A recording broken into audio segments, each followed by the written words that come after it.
All right, it's time for another slice of Skol, brought to you by Brewpub. Lots of amounts of pizza. Look at it here, the bacon cheeseburger. This thing is generously loaded with toppings. Look at all that cheese. Look at all that meat. And thank you, Brewpub, for being a generous sponsor of this show and this segment.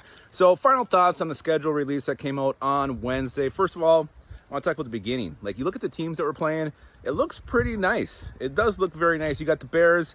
It's at Chicago. It's a Monday night team that just never can seem to be as good as they look like on paper.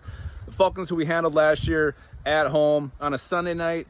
Bengals at home. Bengals had a great offense, horrible defense. We'll see how they look this year. And then you got Pittsburgh overseas, and you got the Browns overseas. So looking at the teams, it's kind of not overly daunting. It's just the locations and the times, like a Monday night, then a Sunday night, then you got your normal noon game, then you got these two games overseas in Dublin and London. I mean, again, the teams aren't bad. It's just when and where you're playing them that can maybe neutralize, the Vikings being a better team. So again, I think it's overall the start is you couldn't ask for a better start as far as who you're playing. You just wear and win. Then there's that stretch coming out of the bye. It's just absolutely brutal. Eagles at home.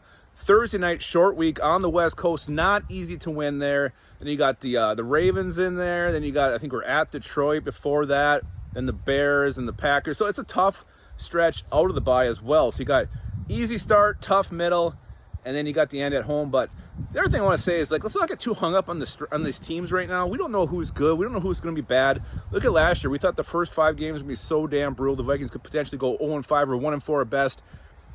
And the Niners were ass. Texans weren't as good. I know they made the playoffs, but they weren't the team from a year ago.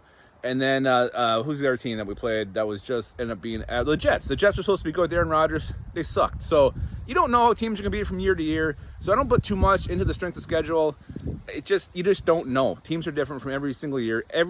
Different things can happen. Someone could get hurt. Things just don't gel.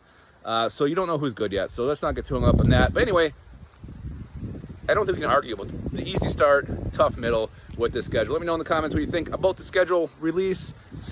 And get yourself a delicious Brewpub, lots of matzah, and keep your Skol in your hole.